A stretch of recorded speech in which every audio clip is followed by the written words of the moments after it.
Selamat malam teman-teman semuanya. Sebelumnya Bismillahirrahmanirrahim. Assalamualaikum warahmatullahi wabarakatuh. Waalaikumsalam warahmatullahi Waalaikumsalam warahmatullahi wabarakatuh. wabarakatuh. Baik, yang terhormat Kepala Prodi Pendidikan Guru Sekolah Dasar, Fakultas Keguruan dan Ilmu Pendidikan Universitas Muhammadiyah Surakarta, dan yang saya hormati pembicara kita pada malam hari ini, Mr. Lutfi Asar Mauludin, dan yang saya sayangi dan saya banggakan, teman-teman rekan-rekan mahasiswa partisipan pada kegiatan visiting lecture pada malam hari ini. Sebelumnya izin memperkenalkan diri, perkenalkan saya Hanif Nur Azhari, selaku moderator pada kegiatan visiting lecture pada jadi kegiatan visiting lecture pada kali ini itu merupakan bagian dari mata kuliah eh, Teaching English for Children semester 6 Prodi Pendidikan Guru Sekolah Dasar Universitas Muhammadiyah Surakarta, dan diharapkan kegiatan kali ini dapat menambah wawasan kita mengenai pengajaran bahasa Inggris di sekolah dasar. Kita sambut dengan hormat pembicara kita pada malam hari ini, Mr. Lutfi Asar Mauludin dari Ohio State University, yang akan mempresentasikan materi mengenai teaching reading and writing for young learner. Jadi bagaimana nanti pengajaran membaca dan menulis untuk anak sekolah dasar. Jadi selanjutnya izinkan saya menyampaikan panduan acara kita pada malam hari ini. Yang pertama, mungkin di saat presentator sedang mempresentasikan materinya, dimohon untuk mic rekan-rekan di mute terlebih dahulu. Kemudian, eh, jika memungkinkan terkait materi, mungkin rekan-rekan dapat menyiapkan Recording in pertanyaan progress. terkait materi, dan untuk PJ dapat mengumpulkan pertanyaan tersebut setelah presentasi, itu akan lebih baik, akan mempermudah. Kemudian izinkanlah saya di sini untuk membacakan CV singkat beliau, Mr. Lutfi Ahmad Mauludin. Izinkan di sini saya share screen terlebih dahulu.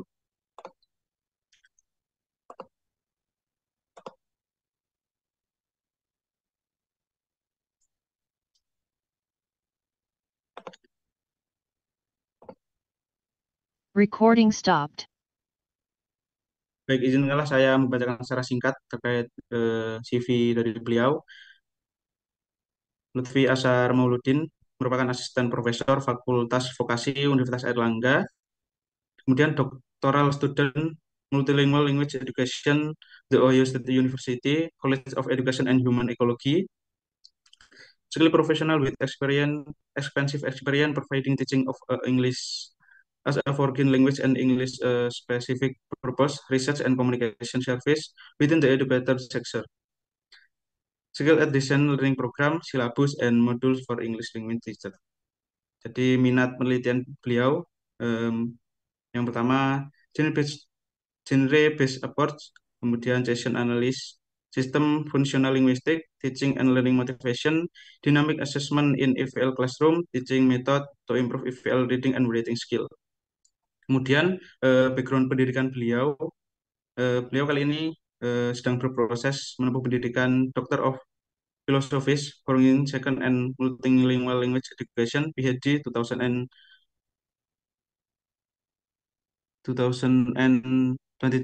Recent Supervisor Dr. Francis Troyan, Master of Education 2014, English Education Universitas Negeri Semarang, Indonesia, Master of Art 2013, Teaching and Learning Foreign and Second Language Education, The Ohio State University di Amerika, kemudian Bachelor of Education 2010, English Education Universitas Negeri Semarang, Indonesia.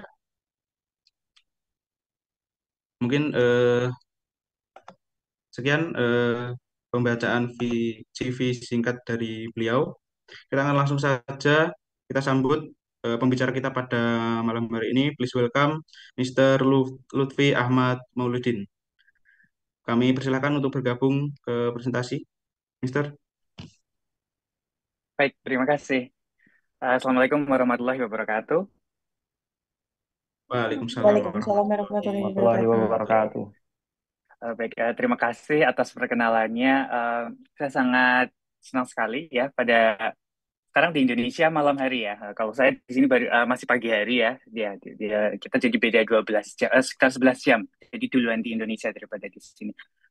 Saya senang sekali bisa bergabung dengan teman-teman semua dari prodi PGSD ya di UMS.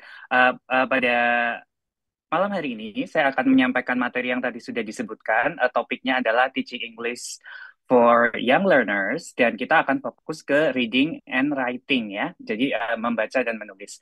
Jadi memang karena background saya sudah menjadi pengajar bahasa Inggris sekitar di Universitas Airlangga itu 6 tahun dan kemudian kebetulan spesifikasi saya itu adalah writing ya. Jadi reading and writing itu dua skills yang saling berhubungan dan kebetulan spesialisasi saya di writing. Jadi saya sangat senang sekali nanti saya bisa share pengalaman saya dan juga uh, ilmu-ilmu yang mungkin bisa berguna nanti buat teman-teman nanti ketika mengajar bahasa Inggris di SD. Karena saya dengar sekarang SD sudah apa namanya bahasa Inggris sudah mulai lagi ada di SD ya.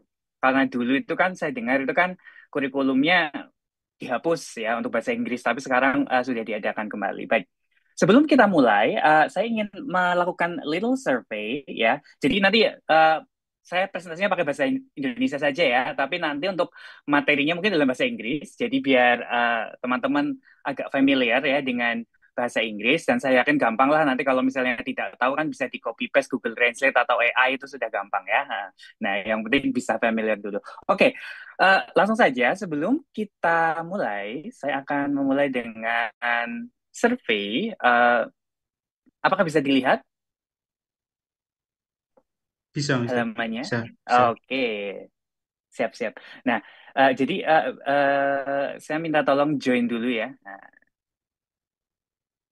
silakan join dengan scan QR code-nya ke Mentimeter.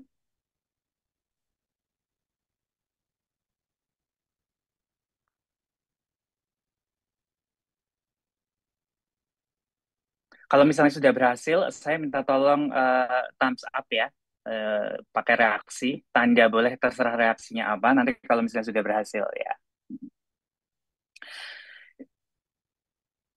Ya, jadi tujuannya kenapa saya ingin melakukan survei ini, saya ingin mengetahui basic knowledge ya, pengetahuan awal teman-teman belajar bahasa Inggris di sekolah dasar ya. Karena sepengetahuan saya memang guru guru SD itu memang dituntut untuk bisa segalanya ya, semua mata pelajaran kan ya. Nah, dan itu luar biasa sih ya, karena itu bagi saya itu sangat, saya tidak tahu siapa yang bikin kurikulumnya ya. Menurut saya itu sangat terlalu apa namanya beban yang luar biasa berat ya, karena bagi saya sendiri yang saya cuma mengajar bahasa Inggris, kalau saya disuruh untuk mengajar bahasa Inggris untuk TK saja mungkin saya menyerah ya. Ya karena tantangannya memang banyak, bukan berarti itu berat, tapi memang tantangannya untuk mengajar anak usia dini itu memang membutuhkan banyak trik-trik tertentu dan terutama untuk bahasa Inggris juga. Uh, Sambil menunggu teman-teman join, saya juga dulu setelah lulus dari S1, kemudian saya pendidikan bahasa Inggris, saya sempat mengajar di lembaga kursus dan saya mengajar anak-anak kecil juga, mulai dari toddler ya, mungkin 3-4 tahun ya, 3-4 tahun. Kemudian saya juga sempat mengajar di SMP juga, kemudian SMA juga, sebelum akhirnya saya menjadi dosen. Dulu saya pertama kali dosen di Semarang, kemudian sampai kemudian akhirnya saya menjadi dosen tetap di Universitas Airlangga. Jadi eh, saya juga sudah ada sedikit pengalaman ya mengenai pembelajaran di Indonesia kepada anak-anak kecil, terutama untuk bahasa Inggris. Baik, kita akan mulai ya. Nanti kalau misalnya yang belum bisa join nanti bisa menyusul. Baik ya, Kak. Saya akan mulai. Yang pertama adalah ya, coba my pre-existing knowledge on this topic. Nah, jadi pengetahuan teman-teman dalam topik ini, teaching English to young learners, itu ada beberapa opsi, ya nggak? Ya, apakah tidak tahu sama sekali, tahu sedikit, pernah dengar, tapi belum pernah belajar. Nah, kemudian apakah sudah pernah ngambil pelatihan sedikit, kemudian punya pemahaman, tapi ingin lebih tahu, lebih dalam mempelajari. Kemudian ingin mengembangkan keilmuan, atau yang terakhir sudah ahli. Ya, ya, coba. Ini tidak ada salah dan benar ya. Saya juga tidak bisa melihat siapa yang menjawab siapa, jadi jujur saja. Ini nanti akan membantu saya bagaimana saya memberikan penjelasan di presentasi saya.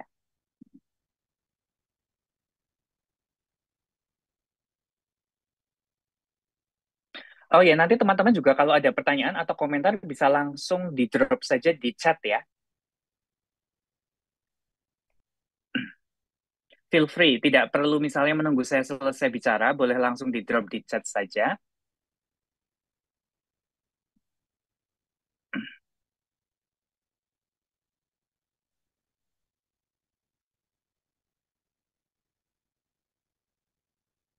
Kalau boleh tahu untuk mata kuliah Teaching English for Children itu hanya ada satu semester atau ada lebih dari satu semester? Untuk teaching English for Children untuk semester 6. Mister. Oh, oke, semester 6 ya. Allah.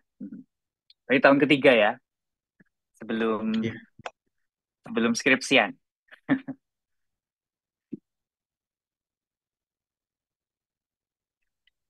Oke, dari 40 peserta kita sudah mendapatkan 18 respon. Oh, oke. 1 menit lagi ya, sebelum saya lanjut ke slide berikutnya.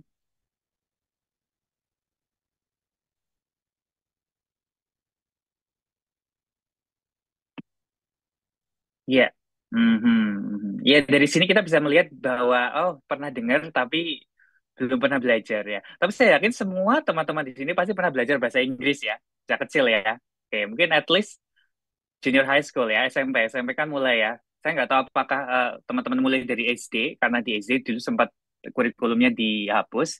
Tapi saya yakin dari SMP dan kemudian SMA pasti pernah belajar bahasa Inggris. Oke, jadi teman-teman sudah pernah dengar tapi belum pernah belajar ya. Jadi nanti saya akan memberikan presentasinya itu dengan beberapa basic fundamental knowledge ya. Jadi ilmu-ilmu yang dasar ya. Terima kasih atas responsnya. Karena terbatasnya waktu, saya lanjut ke pertanyaan selanjutnya ya. Ini ada pertanyaan, ini survei aja ya, jujur saja. How do you like reading? Seberapa senang sih kalian dengan membaca ya? Teman-teman tuh senang baca nggak sih? Ya, jujur saja. Hmm.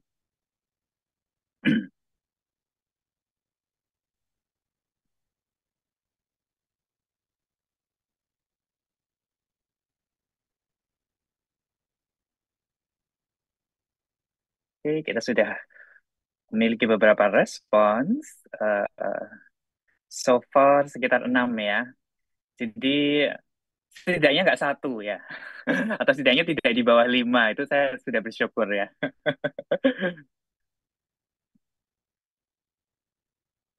Oke, saya beri waktu 1 menit ya.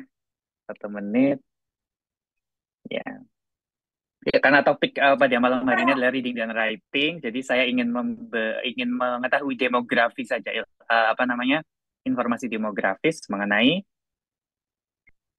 minat membaca. Oke, bagus. Pokoknya sekitar 6 ya, 6 atau 7. Jadi ya seneng, tapi ya seneng aja gitu ya. Belum seneng banget ya.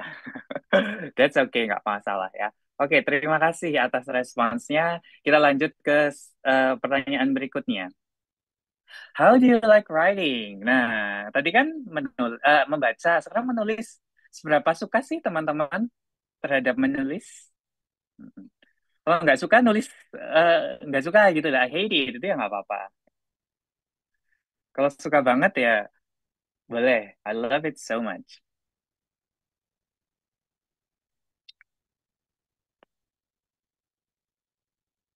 Saya beri waktu 1 menit juga.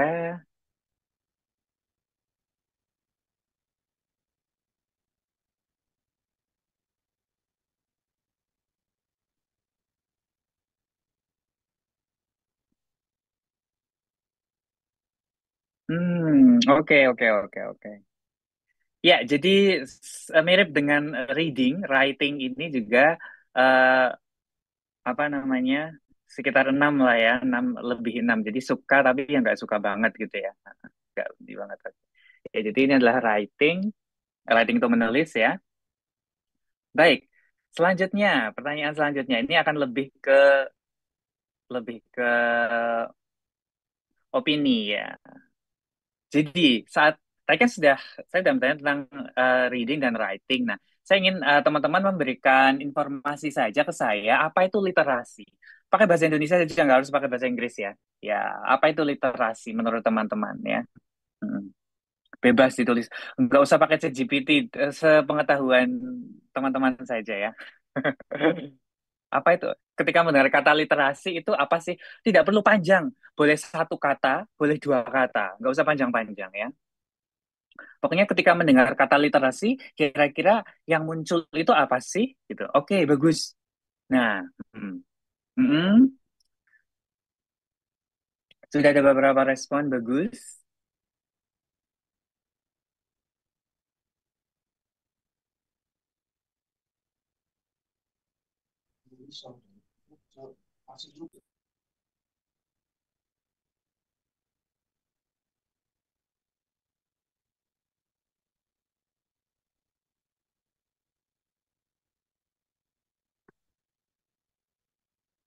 Ya, wah, bagus, bagus, bagus. Sudah kita beri waktu 1 menit juga ya. Ya, dari sini kita sudah bisa melihat ya, literasi ya, literasi paling besar di situ eh, jawabannya adalah membaca ya. Oke, kemudian ada juga membaca dan menulis. Kemudian ada juga menyimak. Oke, bagus. Kemudian ini mungkin harusnya bergabung ya, membaca dan menulis. Kemudian memahami lingkungannya. Oke, sebuah kebiasaan membaca mungkin maksudnya ya berbicara. Oke, oke, oke. Bagus, berarti sudah paham lah ya, literasi itu biasanya dihubungkan dengan cara membaca atau juga dia menulis dengan menulis. Saya tidak akan langsung memberikan jawabannya sekarang, nanti jawabannya bisa dilihat setelah saya melakukan presentasi ya. Tapi sebenarnya di sini saya sudah bisa memberi gambaran bahwa teman-teman itu sudah paham sebenarnya dengan kosakata-kosakata ini ya. Oke. Terakhir, slide terakhir sebelum saya menyampaikan presentasi juga. Nah, saya ingin teman-teman memberikan input. Apa sih yang ingin dipelajari dari materi ini? Ya.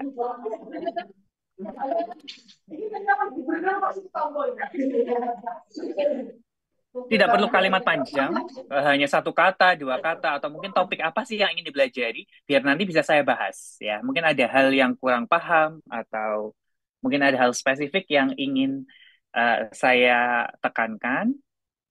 Nanti bisa. Bagus, ada yang sudah satu metode mengajar. Oke, berarti kan metode mengajar ya. Berarti nanti saya akan sampaikan metode mengajar seperti apa.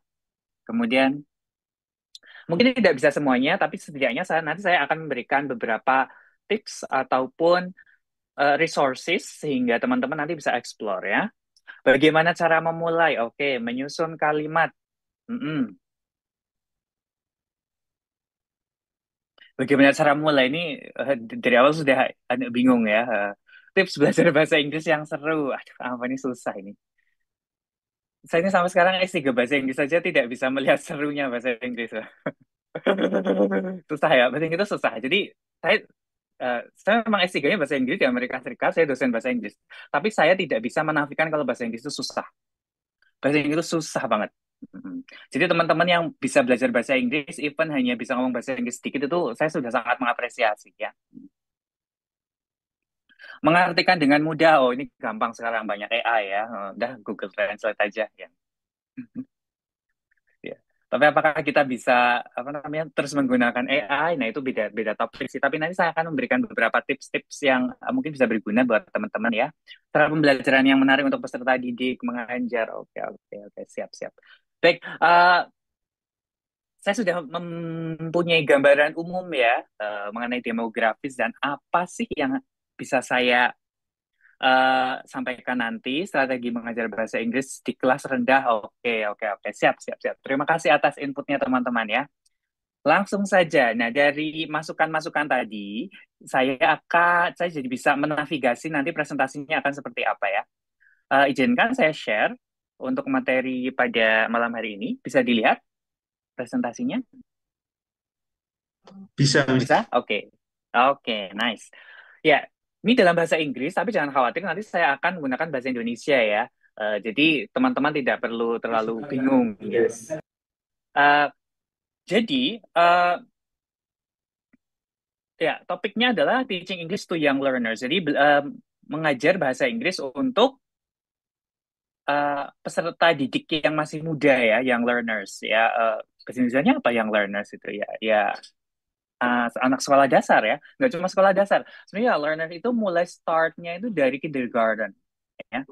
Bahkan toddler juga bisa sih, tapi biasanya dari kindergarten, dari TK. Jadi TK sampai SMP, sampai SMP ya. Jadi TK sampai SMP itu kita masuknya young learners. Tapi karena teman-teman PGSD, nanti materi yang saya sampaikan itu khusus untuk bisa diaplikasikan dari kelas 1 sampai kelas 6 ya. Jadi kelas 1 sampai kelas 6 SD. Saya tidak tahu nanti kalau di sekolah dasar sekarang itu bahasa Inggris mulai dari kelas berapa ya. Tapi di sini saya mencoba untuk menavigasi topik-topik materi untuk reading dan writing eh, untuk kelas 1 sampai kelas 6 SD. Nah, sebelum kita memulai, baiknya kita harus memahami dulu konsep dari early readers in education. Nah, apa itu early readers? Nah, di sini saya memberikan fokus reading and writing are integrated skills ya. Jadi reading dan writing itu adalah dua kemampuan yang saling berhubungan. Jadi tidak mungkin kita bisa menulis tanpa bisa membaca. Nah, jadi apabila kita ingin mengajari writing, menulis, yang paling penting adalah kita mengajari membaca dulu. A good writer is actually a good reader. Jadi kalau kalian itu penulis yang handal, itu biasanya kalian juga adalah pembaca yang handal. Jadi itu yang harus ditekankan konsep pertama. Jadi teman-teman di sini, apabila nanti ingin mengajar bahasa Inggris ke anak sekolah dasar, tekankan kemampuan menulis itu harus didasari dari kemampuan membaca. Jadi fokus saja ke kemampuan membaca. Kemampuan menulis itu nanti akan muncul dengan sendirinya. Jadi bukan mengajari menulis dulu kemudian baru membaca ya. Jadi saya tekankan, jangan pernah mengajari anak SD itu menulis dulu tanpa mengajari mereka membaca. Jadi, untuk young learners, peserta didik yang masih muda, fokusnya itu adalah exposure. Exposure itu adalah pengalaman-pengalaman dalam sekitar, dunia sekitar, terutama tentang kebiasaan. Nah, jadi di sini yang paling penting adalah di sini ada building vocabulary skills. Jadi dalam konteks young learners itu yang diajarkan yang pertama adalah vocabulary. Jadi ketika tadi ada pertanyaan, metodenya apa? Kemudian belajar bahasa Inggris yang mudah seperti apa? Itu semuanya akan useless kalau tidak memiliki vocab, ya nggak? Nah, jadi yang pertama kita lakukan adalah kita harus uh, mempunyai banyak vocabulary. Jadi untuk anak kecil, perkenalkan vocab dulu nomor satu. Kemudian simple words, udah kata-kata yang sederhana saja. Dan yang paling penting adalah repetition, jadi pengulangan. Ya, jadi nanti misalnya ada satu kata apa banana ya, kalian udah banana itu artinya apa banana? Tahu lah ya. Ya, pisang ya. Nanti kalian boleh apa namanya berkontribusi lewat chat loh ya, nggak perlu harus menjawab langsung. Eh, nah, di diulang-ulang terus kata-kata itu agar apa? Agar anak bisa familiar. Nah, jadi konsepnya sebenarnya kalau untuk anak kecil itu hanya fokus ke vocabulary dan juga repetition saja ya. Nah, tapi apakah itu cukup? Tidak. Yang kedua, itu ada yang namanya comprehension development. Jadi, selain menghafalkan itu kan cuma pengulangan. Jadi harus paham juga dan harus ada yang namanya engagement. Engagement itu apa? Harus ada timbal balik. Jadi kalau misalnya sudah dikasih tahu tentang vocab tadi ya banana, pisang gitu ya. Ya jangan sudah cukup sampai di situ, enggak. Ditanyakan. Banyak sekali sebenarnya hal-hal yang bisa kita bahas dari satu kata pisang saja. Apa misalnya? Warnanya, ya kan? Rasanya. Nah, itu juga bisa dimunculkan dalam metode pembelajaran. Jadi apa? Itu akan encourage comprehension. Jadi critical thinking-nya itu akan jalan. Jadi nggak cuma mengetahui, tapi juga memahami. Jadi konsep yang paling penting sebenarnya untuk early readers in education tuh kayak gitu. Jadi tidak bisa cuma membaca, tapi juga memahami. Nah, ini konsep yang harus dipahami dari makna literasi. Tadi kan saya sudah bertanya, literasi ada yang cuma menjawab membaca, ada yang menulis. Nah, sekarang bisa dicentang. Yang pertama, literasi itu adalah kemampuan membaca, tapi tidak cuma membaca, tapi juga apa? Memahami. Apakah hanya membaca dan memahami? Nanti akan ada lagi. Jadi definisi dari literasi itu adalah yang pertama, kemampuan membaca, kemudian kemampuan memahami. Ya. Nah, selanjutnya di sini saya akan memberikan metode yang bisa teman-teman lakukan, terutama untuk anak kecil, untuk anak SD misalnya, ya, ketika kita akan mempelajari reading dan writing. Yang paling gampang adalah, paling simple adalah memperkenalkan mereka dengan buku anak-anak bahasa Inggris. Dan ini sebenarnya bukan cuma untuk buku anak-anak. Bagi teman-teman yang ingin belajar bahasa Inggris dan merasa bahasa Inggrisnya masih kurang, mulailah belajar dengan membaca buku anak-anak. Nggak usah malu ya. Saya ini sudah tua ya, tapi saya senang sekali buku anak-anak loh sampai sekarang ya. Saya punya banyak sekali buku anak-anak, saya senang baca buku anak-anak, dan itu benar-benar bisa menambah vocabulary, kemudian dari memahami konsep dan imajinasi itu bagus sekali untuk perkembangan linguistik dan literasi. Jadi di sini saya akan fokus menggunakan metode yang saya perkenalkan. Metodenya itu ada banyak, tapi khusus kali ini saya akan menggunakan metode dengan eksplorasi jenis-jenis buku anak-anak. Ya. Nah, buku itu sangat penting, terutama agar anak-anak itu lebih familiar ya dengan literasi. Ya. Nah, di sini saya akan menerangkan berbagai macam jenis buku yang bisa teman-teman pakai dan juga sumber-sumbernya resource. Jadi saya nggak cuma nanti memperkenalkan, nanti saya juga kasih contoh bagaimana nyari resource ya, karena saya paham mahasiswa itu kan itu ya kalau untuk beli buku aja itu sayang ya kan mahal ya. Kemudian nanti bingung, aduh ini nggak ada itu. Nah biasanya ada yang gitu. Tapi sekarang tuh dengan AI development dan juga dengan apa namanya internet yang sangat canggih itu sebenarnya kita bisa cari. Cuman mungkin teman-teman belum tahu. Nah, nanti akan saya kasih contoh beberapa. Kita akan langsung praktek, saya kasih contoh. Nah, saya akan memperkenalkan tiap jenis-jenis buku yang teman-teman bisa gunakan untuk metode pengajaran dan juga tujuannya apa. Ya, oke. Kita mulai. Yang pertama, ini ada namanya wordless books ya. Apa itu wordless book? Jadi wordless book itu adalah buku cerita tapi tanpa tulisan. Loh, buku kok nggak ada tulisannya? Nah, ini yang harus dipahami yang pertama ya. Dalam pembelajaran bahasa Inggris, itu penting loh menggunakan buku yang hanya isinya gambar saja ya. Nggak perlu ada tulisannya dulu. Nah, ini harus kita pahami. Apa tujuannya? Yang pertama adalah untuk stimulate imagination. Jadi agar anak-anak itu, yang pertama itu adalah berimajinasi dulu, kemudian meningkatkan kreativitas. Yang kedua, kemudian develop language skills. Nah, kalau sudah ada imajinasi dan kreativitas, itu nanti akan ada urgency, kebutuhan untuk mengungkapkan sesuatu. Nah, dari situ bahasanya kita ambil. Nah, coba sebagai contoh sekarang, coba kita lihat, akan saya zoom out ya. Bisa saya zoom out nggak sih? Oke. Teman-teman bisa melihat ya. Kita lihat gambar ini saja. Dari sini ke teman-teman, apa sih yang bisa dilihat di sini? Boleh tulis di chat. Apa yang bisa kalian, kita bisa mulai dengan apa? Dengan kosakata ya nggak sih? Dengan memperkenalkan kosakata. Kira-kira kalian ada tahu nggak kosakata apa saja yang bisa muncul di sini? Ditulis saja nggak apa-apa, ya. Di chat misalnya. Apa yang bisa? Yang paling jelas yang bisa kalian lihat di sini.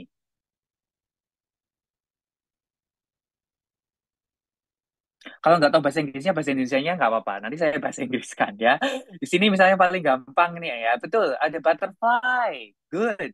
Kupu-kupu. Bermain. Good. Playing. Good. Chalk. Iya, chalk itu apa? Kapur. Betul sekali. Nah, dari sini saja, gambar saja, minta dulu anak-anak untuk menebak ini apa. Bermain. Oh, bermain. Bahasa Inggrisnya play.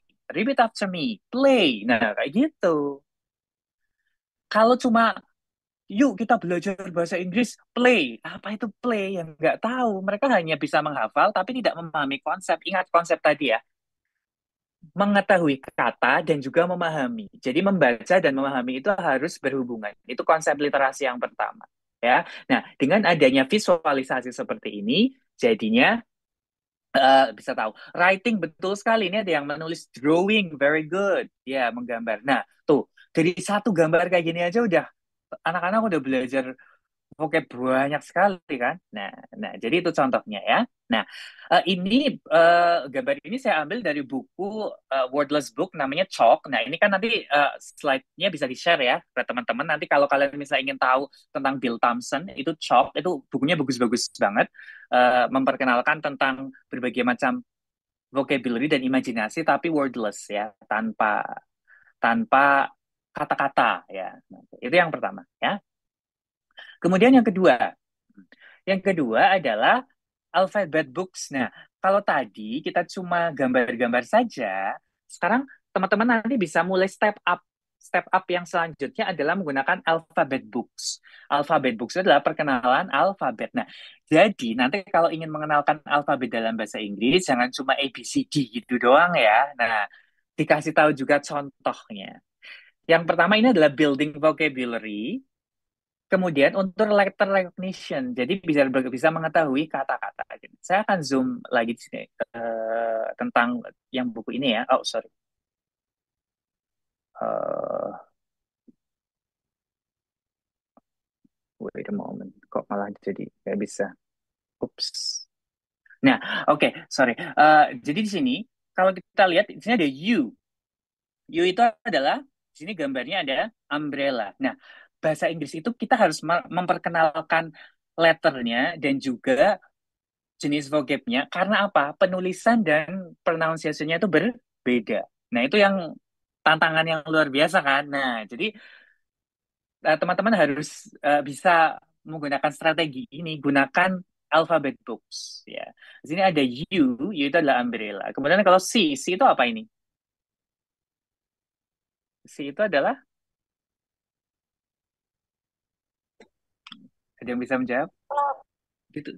Yes, very good clock. Ya, nanti ditulis aja nggak apa-apa ya. Kalau misalnya malu-malu untuk berbicara, boleh nggak apa tulis clock ya. Jadi ada di umbrella ada clock. Nah, jadi tadi strategi pertama, wordless picture book, kemudian meningkat ke alphabet books ya, untuk vocabulary dan recognition. Yang ketiga, ini adalah counting books. Counting books itu apa sih? Buku menghitung. Nah, saya sarankan ketika mencari buku menghitung itu nanti cari buku-buku yang melibatkan imajinasi juga. Jadi, di samping engage with numbers, tapi juga bisa apa namanya build skills ya, meskipun ya itu kan tematik ya, kalian bisa mengajari banyak sekali hal. Dan yang paling penting adalah konsep. Nah, di sini saya akan sini contohnya ya, kalau kalian bisa melihat, ini adalah saya ambil dari acting book. Ini Mitsumasa Anno itu adalah satu penulis buku anak yang favorit saya. Di sini ini ada angka 3. Kalau kalian teliti dengan satu halaman ini, sebagai contoh, anak-anak bisa belajar misalnya di sini, oh ternyata di sini boxnya itu ada 3. Kemudian bisa melihat bahwa di sini ada bunganya ada 3, ya enggak? Kemudian di sini ada perahu ada 3. Kan nanti bisa belajar vocab juga. Apa itu bunga? Oh, flower. Kemudian ada perahu. Oh, boat. Nah, misalnya kayak gitu, ya kan? Nah, di sini kalau kalian ada 3 anak juga 3. Berarti bisa aja, oh ada boys di situ. Nah, kemudian menggabungkan 2 kata. Angka 3 dengan kata itu. Misalnya itu flower, jadi 3 flowers.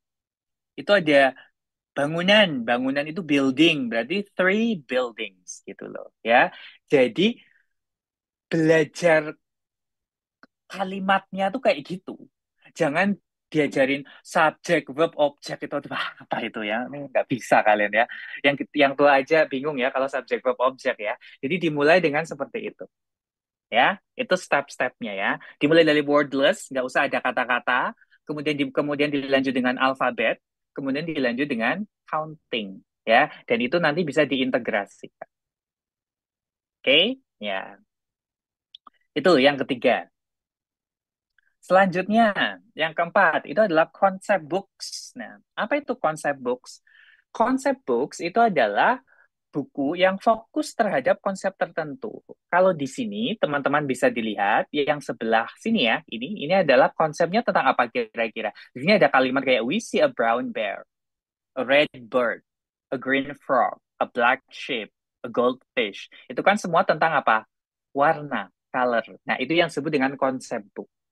Jadi, cari buku misalnya, oh kita hari ini kita akan belajar dengan warna. Ya, kasih contoh-contoh gambar-gambar atau materi yang berhubungan dengan warna. Jangan cuma warnanya saja, tapi ada kata-kata yang lain kayak ini kan ya, brown bear, ya, red bird gitu ya. Jadi nanti anak-anak bisa lebih engage ya dalam pembelajaran. Selanjutnya di sebelah selanjutnya di sini konsep book selanjutnya itu ada yang bisa menebak nggak kira-kira ini apa? Kalau yang satunya tadi tentang warna, kalau yang sebelah sini tentang apa?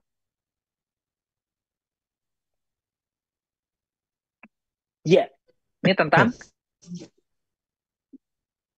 iya tentang shapes ya. Shapes itu apa sih? Bentuk. Ini kan apa? Segitiga. Kemudian ini ada ya square ya. Nah, jadi ada ini segitiga itu bahasa Inggrisnya adalah triangle. Nah, jadi ketika memperkenalkan konsep-konsep tersebut juga gunakan bisa menggunakan picture book ya, menggunakan buku-buku. Nah, ini contoh. Nah, kalau konsep itu berarti nanti sudah pendalaman ke vocabulary yang lebih dalam. Nah, itu yang keempat ya. Nah, kalau sudah memasuki kalau sudah mempelajari tentang ideas, kemudian vocabulary, sudah alfabet sudah tahu, number sudah tahu. Yang selanjutnya adalah ada yang disebut dengan predictable books ya. Predictable books. Apa itu predictable books? Predictable books itu adalah buku yang fokusnya terhadap repetisi. Apa itu repetisi? Pengulangan. Nah, saya akan mencoba zoom out ininya ya, apa namanya gambarnya di sini. Saya akan kasih konsepnya. Kalau teman-teman lihat, ini kan ada gambar makanan, ya enggak? Gambar makanan. Bukunya itu judulnya adalah A Very Hungry Caterpillar. Ya, jadi caterpillar itu adalah ulat. Nah, jadi ulat yang sangat lapar. Nah, di sini ada gambar-gambar makanan. Kemudian di sini ada ulatnya. Nah, apa sih yang dimaksud dengan predictable? Predictable itu kayak gini. Nanti teman-teman bisa menggunakan satu contoh. Misalnya di sini ada semangka, ini ada caterpillar. Kan caterpillarnya kan lapar. Jadi ngapain kalau lapar? Berarti apa? Makan. Makan bahasa Inggrisnya adalah eat. Nah, di sini bisa dikasih contoh. Caterpillar eats. Ini adalah semangka. Ya enggak? Semangka bahasa Inggrisnya adalah watermelon. Nah, yang pertama berarti caterpillar eats watermelon. Nah, selanjutnya anak-anak ditanya, selain watermelon, ini kan ada berbagai macam jenis makanan, ya enggak? Mereka diminta untuk melakukan repetisi. Repetisinya apa? Oh, caterpillar eats watermelon. Kemudian ini ada muffin. Caterpillar eats muffin. Ini ada sosis, sausage. Caterpillar eats sausage.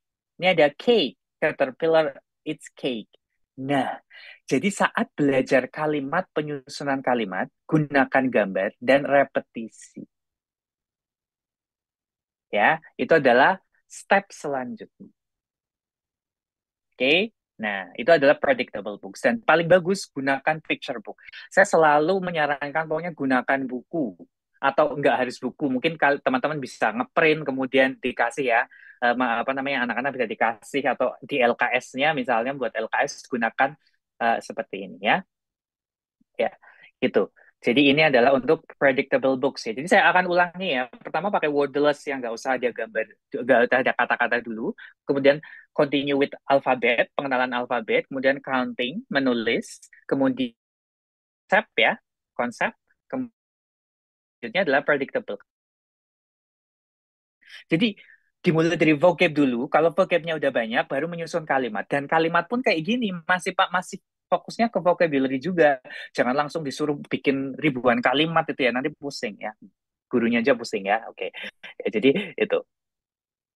Nah, kalau predictable book sudah masuk, selanjutnya boleh ke yang lebih advance. Kalau ini mungkin untuk kelas 5 atau kelas 6 misalnya ya.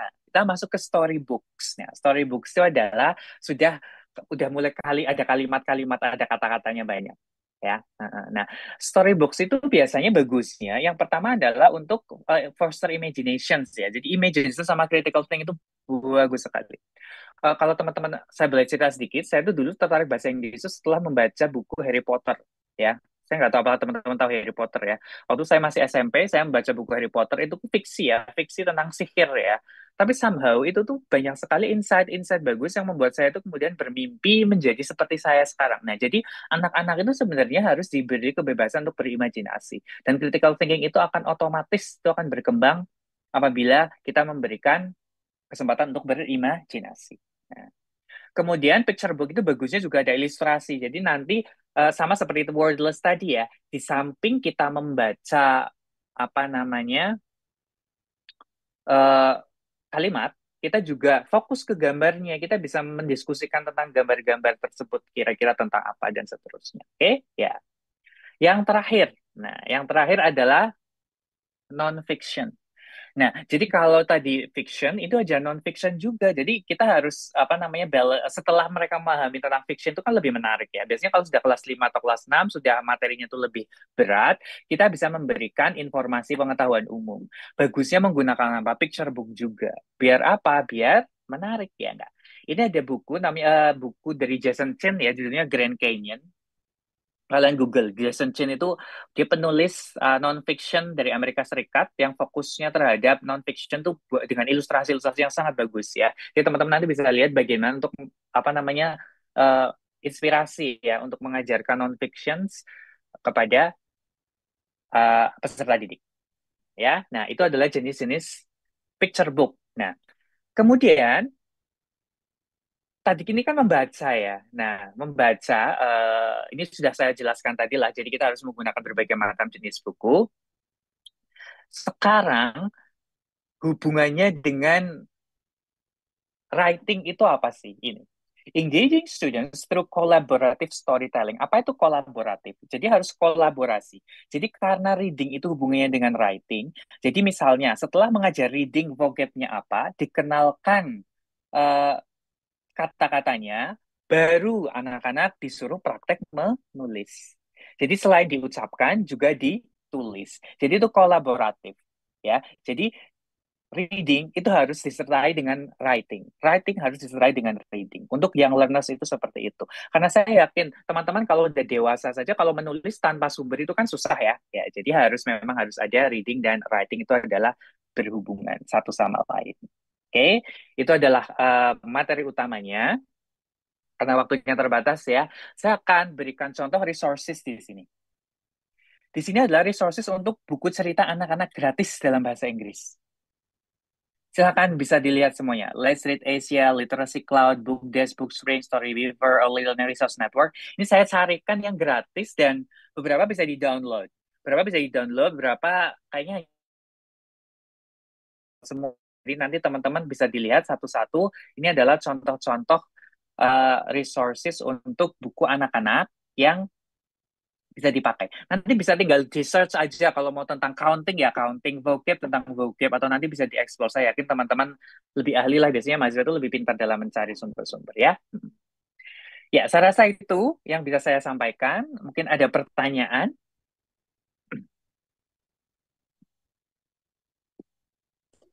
Baik, terima kasih Mister atas presentasi yang sangat menarik dan sangat bermanfaat bagi kami. Mungkin izin untuk membuka sesi tanya jawab. Silakan untuk rekan-rekan mahasiswa, apabila ada yang ingin ditanyakan kepada Mister terkait pengajaran bahasa Inggris untuk anak-anak, bisa ditanyakan langsung atau ditanyakan di kolom chat juga.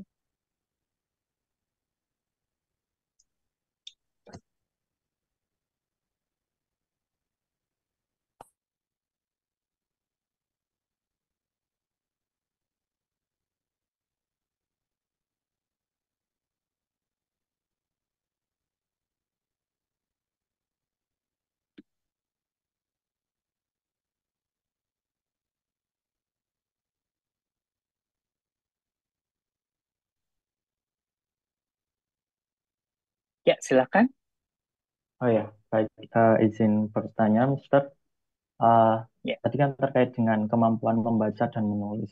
Nah, Tapi kalau kita lihat di apa ya, di yang aslinya itu kan siswa biasanya itu punya kemampuan yang berbeda, terutama di bahasa Inggris. Kadang ada yang di rumah udah biasa pakai bahasa Inggris, ada juga yang sama sekali tidak paham bahasa Inggris. Nah, itu kemudian kalau dalam pembelajaran itu baiknya kita sebagai guru itu bagaimana sih?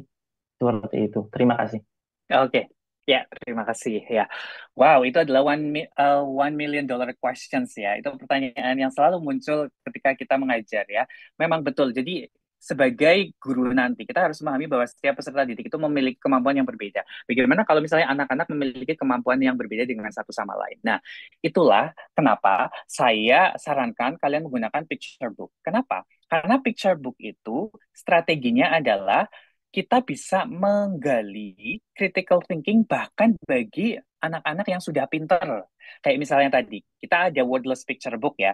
Mungkin bagi anak-anak yang nggak tahu sama sekali, oh itu artinya apa ya? Kita bisa memberitahu, oh ini artinya ini namanya, oh ini ada butterfly. Nah, bagaimana dengan anak-anak yang lebih pinter? Mereka biasanya akan langsung bersuara duluan, ya nggak? Kayak, oh saya tahu, manfaatkan. Jadi jangan kalian yang memberi, kalian berikan kesempatan dulu gini. Siapa yang tahu? Nanti yang pinter-pinter itu tuh anak-anak tuh seneng pamer. Manfaatkan itu. Oh, kamu ternyata lebih pinter. Nah, anak-anak biasanya lebih seneng mendengarkan temannya daripada mendengarkan gurunya. Manfaatkan itu. Ya, nah, jadi itu namanya kolaboratif storytelling. Itulah kenapa saya bikin kolaboratif. Dengan adanya media seperti picture, itu akan membangkitkan imajinasi. Jadi nanti yang pintar itu akan menonjol, tapi yang nanti belum bisa, nanti akan tertarik, kemudian tertantang, dan kemudian akan tercipta kolaborasi, ekosistem yang kemudian isinya itu nanti diskusi.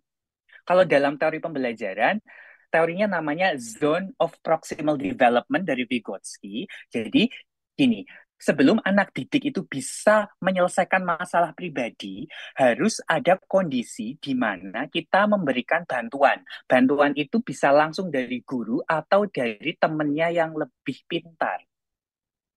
Nah, dari konsep kolaborasi itu seperti itu. Nah, kalau misalnya anaknya masih kelas 1, 2, 3 itu kan mereka belum bisa melakukan diskusi mandiri ya. Kita memandunya seperti itu. Oh, yang bisa sih gitu kan. Nah, yang duluan jadikan itu modeling atau contoh. Nah, kalau misalnya mulai ke kelas 5 atau 6 yang mungkin sudah agak dewasa, teman-teman menggunakan metode group discussion di mana teman-teman mengidentifikasi anak yang lebih pintar, masukkan ke grup ke anak yang kurang ya, yang exposure-nya kurang. Di situ nanti akan timbul negosiasi dan juga diskusi sehingga mereka akhirnya terbara ke bawah positif ke experience teacher, experience peer, teman yang lebih berpengalaman.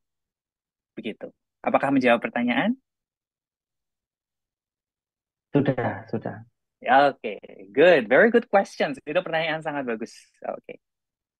Silakan kalau mungkin ada waktu, ini sudah jam 8 ya di situ ya. Kalau misalnya ada waktu silakan atau saya kembalikan ke moderator. Oke, baik. Terima kasih atas jawabannya. Untuk eh, Mas yang bertanya tadi, untuk identitasnya Mas, silakan bisa ditulis di kolom chat ya.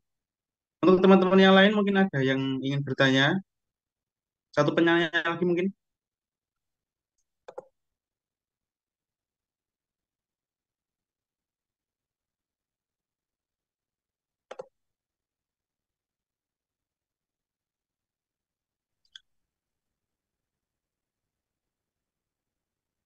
Nah, berikut ini ada link presensi ya teman-teman. Jadi dimohon teman-teman untuk meringkas materi dan melakukan presensi di link berikutnya di kolom komentar. Izin ya, mungkin sebelum saya tutup karena mungkin waktunya terbatas, saya ingin share saja tentang resources yang tadi saya bagikan. Izin share dulu ya. Jadi ini biar teman-teman bisa langsung praktek nanti ya. Ini salah satu website yang saya sebutkan di resources ya. Nah, jadi di sini teman-teman bisa explore berbagai macam jenis buku dan saya sudah memberikan berbagai macam jenis resources. Itu resourcesnya beda-beda juga. Jadi misalnya contoh kalian ingin memperkenalkan tentang jobs ya. Eh, ini share screen-nya bisa dilihat ya. Nah, kalian bisa lihat, bisa di-download juga di sini. Nah, kalian bisa memperkenalkan ya seperti ini materi-materinya. Jadi tidak perlu membuat materi sendiri, semua resources itu sudah ada ya. Silahkan dieksplor dan dipraktekkan. Ya. Sekian begitu saja dari saya. Terima kasih ya atas perhatiannya dan waktunya. Saya kembalikan lagi ke moderator. Oke, baik. Terima kasih, Mr. Lutfi atas materi yang telah diberikan kepada kami. Semoga dapat bermanfaat bagi kami dalam pengajaran kami di pembelajaran bahasa Inggris di sekolah dasar. Mungkin izin menyampaikan terkait kesimpulan pada presentasi kali ini. Jadi, dalam mengajarkan keterampilan berbahasa Inggris, kita dapat menggunakan buku sebagai dasar dalam mengenalkan kosakata kepada anak-anak. Jadi kan ada beberapa buku. Yang pertama mungkin ada buku yang tanpa tulisan, ada alphabet book, kemudian ada counting book dan lain sebagainya tadi. Jadi dengan pendekatan yang tepat itu anak-anak nanti akan dapat membaca, menjadi pembaca yang aktif, tapi juga menjadi penulis yang kreatif seperti itu. Mungkin sekian, saya ucapkan terima kasih lagi kepada Mr. Lutfi atas kesempatan yang diberikan, waktu yang diberikan, ilmu yang telah diberikan. Saya ucapkan terima kasih. Mungkin dapat kita tutup untuk kegiatan kita pada malam hari ini dengan bacaan hamdalah bersama-sama. Alhamdulillah. Alhamdulillahirabbil alamin. Mungkin bisa kita cukupkan. Terima kasih. Sekian. Marilah kita tutup. Assalamualaikum warahmatullahi wabarakatuh. Waalaikumsalam warahmatullahi wabarakatuh. Terima kasih. Selamat malam, selamat beristirahat. Ya, Terima kasih, Mister. selamat pagi, Mister. Iya, selamat pagi.